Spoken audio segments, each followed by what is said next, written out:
Donc bonjour à tous, moi j'étais d'abord venu parce que Lamine m'avait invité, mais aussi pour vous parler d'innovation, pour vous parler de numérique, de transformation du MEDEF, tout ce que j'essaie d'entreprendre au MEDEF. Mais évidemment, le contexte nous oblige à revoir un peu les choses. Puis j'ai reçu un texto quand j'étais assis de Lamine qui me dit « il faut que tu m'expliques comment on va payer de 12 milliards, ou les 13 milliards, je crois, du discours du président ». 12 minutes, 12 milliards. Voilà, 12 minutes, 12 milliards. Alors, bon, je vais dire un petit mot sur la vision que je porte sur ce mouvement, et puis ce qu'on a essayé de proposer, et effectivement les sujets de financement. Bon, d'abord, peut-être vous choquer en disant ça, mais quand on réfléchit un tout petit peu, la France est un pays qui a énormément d'histoires de mouvements sociaux, de révolutions, de révoltes. Mais c'est la première fois dans l'histoire de notre pays que c'est un mouvement social qui ne démarre pas dans la fonction publique, qui ne démarre pas dans les universités, qui ne démarre pas dans les entreprises, mais qui démarre sur Facebook et qui se poursuit dans les ronds-points. Pourquoi je vous dis ça? Parce que même si manifestement la sortie de crise passera par les entreprises, ça n'est pas un mouvement qui est dirigé contre les entreprises, contre les entrepreneurs. D'ailleurs, au départ, il y avait sur les ronds-points, dans les gilets jaunes, des indépendants et des petits patrons. Le patron de l'U2P, donc des artisans, me disait qu'il pensait qu'il y avait au moins 20 ou 30% de ses adhérents sur les ronds-points. Et à aucun moment, on a vu dans les slogans des demandes vis-à-vis de l'entreprise. Ce n'était pas la tête, je le dis avec le sourire, mais la tête du président du MEDEF qui était au bout des pics. Aucune de nos permanences n'a été agressés, vandalisés ou même tagués. Et d'ailleurs, samedi dernier, il y a une centaine de gilets jaunes qui sont passés avenue Bosquet au siège du MEDEF. Et le seul acte de révolte qu'il y a eu, il y a un gars qui s'est arrêté pour pisser. Donc ça reste relativement raisonnable. Je dis ça avec de l'humour, mais en même temps, ça montre qu'au départ, c'est une révolte d'automobilistes, c'est une révolte anti-fiscale qui, évidemment, parce qu'on est dans un pays volcanique et éruptif, s'est transformé en une agglomération de toutes les revendications qui existent. Et petit à petit, on a vu surgir des tas de revendications diverses et variées. Donc, on n'est pas au cœur de cette révolte, mais on doit participer à l'effort de guerre. Donc hier, on était effectivement convoqué par le président Macron sur un thème un peu keynésien, et non pas keynésien, mais d'ailleurs d'une certaine manière à la fois keynésien et keynésien, c'est ne me demandez pas ce que le pays peut faire pour vous, demandez-vous ce que vous pouvez faire pour le pays. Et donc on a tous cette pression politico-médiatique pour effectivement participer. Le thème qu'il y avait à l'écran hier, c'était mobilisation des entreprises pour sortie de crise. Encore une fois, je considère que on viendra sur les statistiques de pouvoir d'achat, de distribution, etc. Mais ce ne sont pas les entreprises qui sont en première ligne dans ce mouvement. Donc on a pris des engagements de trois natures et en essayant évidemment de limiter le plus possible ce qui peut être contraignant pour l'entreprise. Alors je commence par la prime exceptionnelle parce que c'est celle qui a plus fait couler beaucoup d'encre. Donc pour que les choses soient claires, le MEDEF n'était pas demandeur de cette prime et pas proposeur. En fait, c'est un peu malencontreux, c'est une idée de la CPME qui date de la loi Pacte, donc d'avant le mouvement, qui voulait proposer de défiscaliser jusqu'à 1 000 € dans les TPE pour faire un équivalent participation-intéressement sur une base de volontariat. Et le ministre, Xavier Bertrand d'abord, puis le ministre Le Maire s'est saisi de ça en disant c'est une très bonne idée, faites donc une prime à 1 000 €.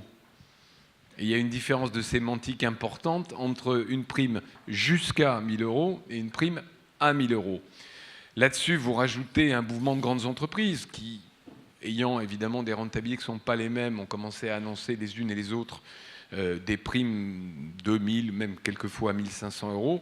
Et effectivement, ça se traduit dans l'opinion publique, dans les médias, sur la prime à 1 000 €.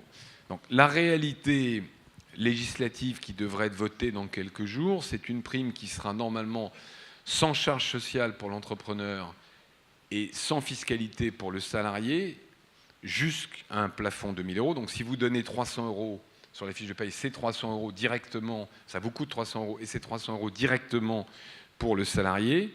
avec probablement, et moi je milite pour, un plafond de salaire qui serait autour de 2500 €.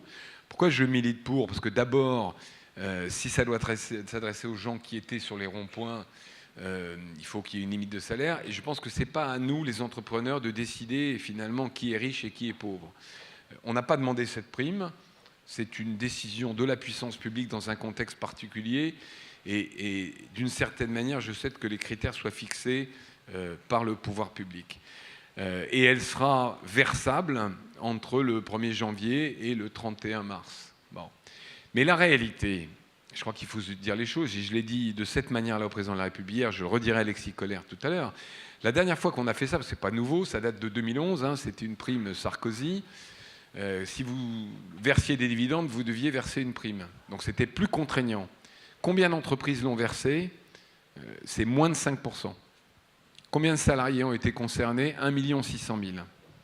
Donc on fera peut-être plus cette fois-ci, parce que le contexte est différent. Mais ça n'est pas la réponse au sujet des Gilets jaunes.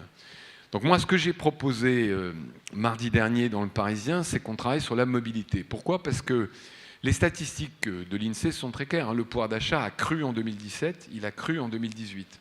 Simplement, c'est de la macroéconomie.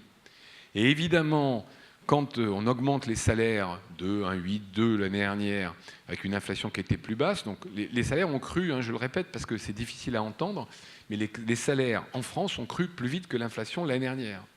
La réalité, c'est que pour des gens qui se chauffent au fioul, le fioul a augmenté de 30%. Pour des gens qui, dans les zones où il y a eu des manifestations, se déplacent, prennent tous leur voiture pour aller travailler, hein, 72% de nos salariés, on l'a oublié, prennent leur voiture pour aller travailler.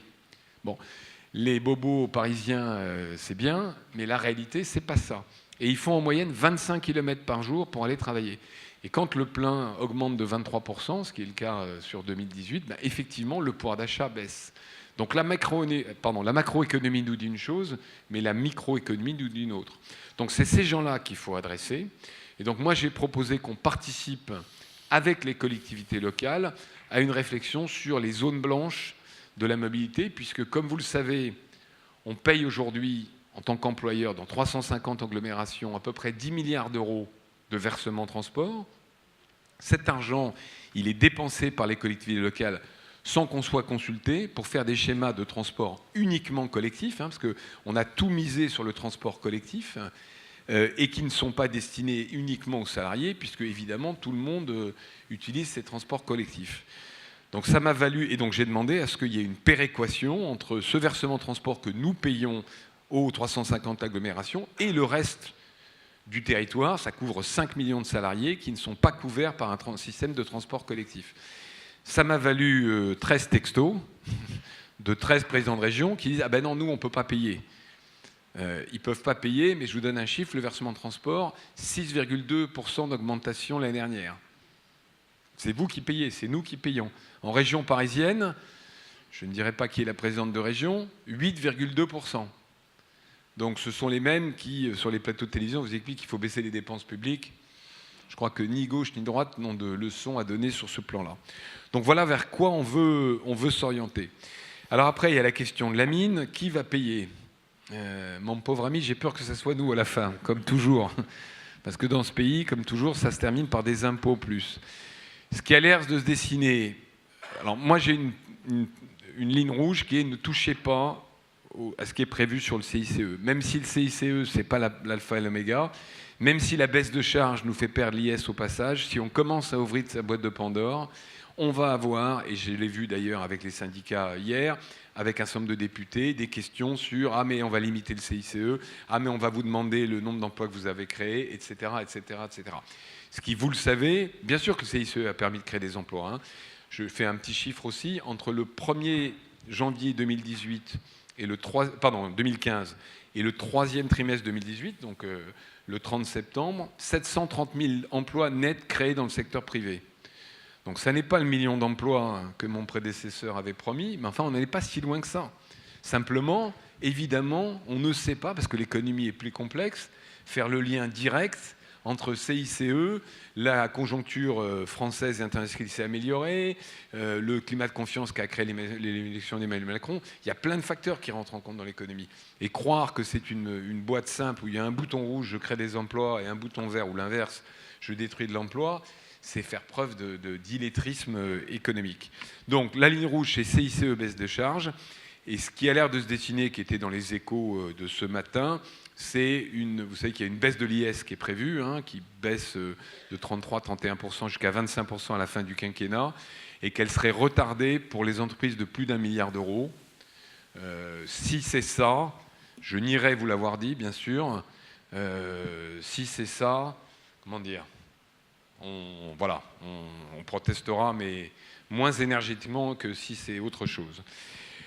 Voilà un peu ce que je peux dire sur la crise. Je voudrais quand même un peu élargir le propos, si tu m'y autorises, Lamine, sur deux choses. D'abord, quand même, j'allais dire, pendant que les gilets jaunes manifestent, le monde continue à avancer. Ça a été très bien dit dans la table ronde précédente. La transformation numérique, elle ne s'arrête pas. Le réchauffement climatique, il continue.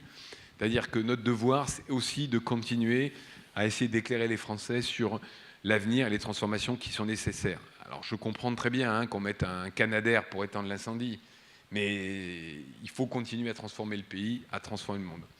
Deuxième remarque, on est quand même dans un pays de fous où l'État nous dit faites une chose et ne le fait pas pour lui-même. La meilleure preuve, c'est que cette prime, personne ne le relève. Les salariés du privé vont peut-être la toucher, mais les salariés du public, ça a été évidemment dit par quelques syndicats, il n'est pas question qui touche. Et je crois que Mme Buzyn a fait une phrase quasiment historique hier, si mes informations sont exactes, puisqu'elle a dit « public égale privé » ou quelque chose d'approchant. Je m'en félicite. Si c'était... Enfin, je ne lui fais pas de procès d'intention, parce que vous avez quand même nous avons pas mal gagné au change par rapport au précédent, mais c'est rien de le dire. Mais j'aimerais que ça soit vrai dans toutes les mesures. Vous savez qu'on est en train de discuter assez difficilement sur le bonus-malus, la taxation éventuelle des contrats courts, etc. Et vous êtes assez concerné par ce sujet. Mais qui est le plus grand employeur dans ce pays de contrats courts en pourcentage? Ça n'est pas la fonction, ça n'est pas le privé, c'est l'État. Qui renouvelle 17, 23, 43 fois des CDD toute la journée? Ça n'est pas nous, c'est l'État. Donc il faut être capable, pas toujours facile à faire entendre, de rappeler aux uns et aux autres leurs responsabilités. Sur le numérique, un mot aussi, j'ai entendu chez Guy Valencien, c'est ça, expliquer une chose. Bon, il a énormément de talent, mais il y a une chose, je ne sais pas s'il est encore dans la salle, avec laquelle je suis, mais alors fondamentalement désaccord. Il a expliqué que le plan calcul, c'était formidable, qu'il fallait refaire un plan calcul comme dans les années 70 pour remettre l'Europe au cœur de la technologie, notamment sur l'intelligence artificielle. Alors, autant je suis d'accord pour dire que l'intelligence artificielle va transformer beaucoup de secteurs, et la médecine, a priori. Mon fils est à San Francisco, il fait un doctorat en biostatistique. Je ne suis même pas sûr de comprendre ce qu'il fait, mais il essaye de démontrer que les microbiotes contenus dans l'intestin, enfin, à travers les microbiotes, on peut déterminer un gène de l'autisme. Bon, donc quand je discute avec lui, quand il revient, je vois bien ce qui est en train de se transformer. Mais autant imaginer que c'est par une initiative gouvernementale qu'on va créer des GAFA en Europe, qu'on va être compétitif, c'est ne rien comprendre à ce qui s'est passé depuis 30 ans. Dans les années 60-70, on était dans une croissance de rattrapage, c'était facile. Comme les Chinois, on pouvait dire on fait un plan calcul, parce qu'on va copier ce que font les Américains qui étaient très en avance sur nous. Mais comment est né Google? Il n'y a pas eu de plan algorithme, il n'y a pas eu de plan recherche sur Internet. C'est pas vrai, c'est pas comme ça que ça s'est passé. Vous devez vous en souvenir. Quand Google a été créé sur le campus de Stanford, il y avait des dizaines et des dizaines de startups qui faisaient la même chose ailleurs. Et Google n'était pas le premier moteur de recherche. Il y avait AltaVista, il y avait HGIV, il y en avait plein. Bon. Et c'est complètement darwiniste. Il n'y a pas eu de plan, il y a eu des initiatives qui ont fleuri partout, et puis le meilleur est resté et était devenu le leader. Pas le plus financé, contrairement à ce qui a été dit, c'est faux. Google avait levé moins d'argent que ses concurrents. L'État américain n'a joué aucun rôle. Ce qui a joué un rôle, c'est la combinaison magique des universités américaines, donc de la connaissance, du savoir, du capital risque qui prend des risques et qui s'appelle venture capital aux États-Unis, parce que justement c'est une aventure, et puis de cette compétition, de cet écosystème qui fait que, oui, dans les startups, moi je suis investisseur très actif, il y a plus de morts que de vivants. Donc croire qu'on va refaire un plan calcul où il a cité Quaero, donc ce plan franco-allemand initié par Jacques Chirac et Jean-Louis Beffa, j'ai beaucoup de respect pour les deux, mais Google a été créé par 2 gamins de 19 ans, pas par l'ancien président de Saint-Gobain et un président de la République de 75 ans. Enfin, juste soyons sérieux. Donc oui, je crois, comme les gens qui étaient à gauche de la scène, qu'il y a un modèle européen de start-up, qu'on n'est pas foutu du tout, mais ce n'est pas avec une initiative gouvernementale qu'on y arrivera. Je m'arrête là. Merci, voilà, et merci Geoffroy. J'ai invité. Une question. J'ai une question et je savais que je passerais une matinée difficile. Tu as parlé du CICE. Tu sais qu'au MEDEF, et tu étais à mes côtés, j'étais contre la suppression du CICE en transformation de baisse de charge, parce que quand il y a une baisse de charge, on sait tous que ça remonte. Le MEDEF a pris une position qui était différente. Il faut que tu saches, et tu le sais, que nos tarifs ont été impactés du CICE et que si demain le CICE disparaît, pour nous, ce n'est pas une catastrophe annoncée, c'est la fin de l'hospitalisation privée, parce que c'est 6 points de tarif qu'on perd du jour au lendemain. Donc là-dessus, c'est vraiment, c'est pas une ligne rouge qu'on a, c'est double ligne rouge, ce serait dramatique. Oui, sur la transformation CICE baisse de charge. Encore une fois, nous, on n'était pas à l'initiative de la demande. Simplement, l'argument qui a été évoqué à l'époque, c'est de dire un crédit d'impôt, il revient au Parlement tous les ans, il est voté au Parlement tous les ans, et donc tous les ans, il y a des gens qui vont dire à quoi ça sert, qu'est-ce que vous avez fait de l'argent, est-ce que vous avez versé des dividendes, est-ce que vous avez embauché, est-ce que vous avez investi, etc. Et donc le transformer en baisse de charge, ça le pérennise plus qu'en crédit d'impôt. Le problème, vous le savez, c'est que pour ceux qui payent de l'IS, j'imagine la majorité d'entre vous, au passage, il y a ce que les Bercy appelle pudiquement un retour d'IS. L'expression est assez pudique, mais enfin, ça veut dire que l'État reprend 33, 31, ou enfin en fonction du taux d'IS, pour ceux qui payent l'IS, du crédit d'impôt. Après, le sujet tarifaire, c'est un véritable scandale. C'est-à-dire que le CICE était imaginé pour redonner de la marge aux entreprises, c'est le rapport gallois, donc pour pouvoir investir, donc pour pouvoir embaucher. Et donc, les secteurs, il n'y a pas que vous, comme tu le sais, il y a un certain nombre de secteurs régulés ou en partie régulés qui ont le même problème. Oui, mais même l'eau, par exemple. J'étais avec les gens de Veolia et toutes les régies d'eau. Ils ont enfin, il y a beaucoup de secteurs qui sont en relation avec l'État ou qui sont régulés, où l'État est schizophrène, c'est-à-dire il met le CICE d'un côté, et puis il dit aux gens qui en bénéficient, vous me le redonnez sous forme de baisse de tarifs. Donc c'est juste complètement... Et j'imagine que le risque pour vous, enfin je ne veux pas être trop pessimiste, c'est que quand ça passe au coût du travail... Ne le sois pas.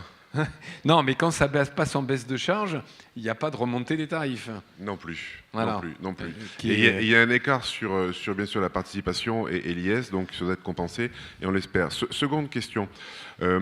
Bon, on devra peut-être verser cette prime si on a les moyens au premier trimestre 2019. Il faut que tu saches que, comme tout le monde, au sein de la branche, nous avons des OS, des négociations. On peut imaginer que le 13e mois, pour ceux qui le versent, soit transformé peut-être en allègement de charge. On a une prime annuelle qui s'appelle la RAG, c'est 8,5%, 6,5%, pardon. On peut imaginer qu'il y ait des adaptations, que chacun soit gagnant, c'est-à-dire que nous, pas de charge, et que le salarié ait le pouvoir d'achat. Sauf que j'ai cru comprendre qu'aujourd'hui, la déductibilité de cette prime n'est pas acquise comptablement. Est-ce que c'est une, une fausse information ? Non, la déductibilité est acquise. Le risque, il est malheureusement pas là. Alors, il y a 2 points dans ta question. Le premier, est-ce qu'il faudra négocier avec les OS ? Bon, moi, j'ai plaidé que non, avec un argument de vitesse. En disant, si on doit la verser vite, et que c'est un one-shot... donc c'est un one-shot ? C'est un one-shot, et alors, je sais pas c'est important de le... Je ne sais pas ce qui sera arbitré au final, mais l'argument un peu vicieux que j'ai utilisé, c'est de dire à le maire, malin, voilà si tu veux, c'est de dire à le maire, il y a le prélèvement à la source en janvier. Donc il y a un certain nombre de nos salariés qui vont voir arriver un bulletin de salaire en baisse, en net. Si on peut verser cette prime pour ceux qui peuvent le faire en janvier, il y aura quand même un amortisseur cash pour le bulletin de salaire de fin janvier. Si on doit la verser en janvier, il faut la décider le 15 janvier, on n'a pas le temps de la négocier avec les organisations syndicales. Parce que, si vous voulez, c'est bien gentil de dire on va faire un référendum, une négociation. Mais comme on a annoncé une prime à 1 000 €, moi je suis délégué syndical, assez logiquement, je dis c'est 1 000 €, voilà, et puis il n'y a pas de négociation, c'est 1 000 €, rien. Par contre, il y a un risque, là aussi j'ai alerté Bruno Le Maire et Muriel Pénicaud hier, c'est que, et certains d'entre vous peut-être s'en souviennent sur la prime 2011, il y a eu beaucoup de contrôles URSSAF derrière. Pourquoi ? Parce que l'URSSAF, les gens font leur travail, ce n'est pas une accusation contre l'URSSAF, vient dire, mais attendez, c'est une prime que vous versiez habituellement, elle était payée des charges sociales de votre côté, donc là, vous en avez profité, vous avez utilisé cette disposition, je vous redresse. Et moi, j'ai eu beaucoup de cas réels, y compris dans une boîte de mon groupe, où il y a eu un redressement. Alors là, j'ai vu les deux ministres qui ouvraient des yeux ronds, parce que c'est bienvenue dans la vraie vie. Non mais c'est incroyable, quoi. Tous les conseillers, les énarques derrière, prenant des notes, comme si... Enfin bon, on est vraiment dans un monde curieux. Et ils m'ont dit, non mais on instruira à l'URSSAF d'être bienveillant. Voilà, ça s'appelle un oxymore, la bienveillance de l'URSSAF. Vous voyez, c'est un concept, sur PowerPoint ça marche, mais...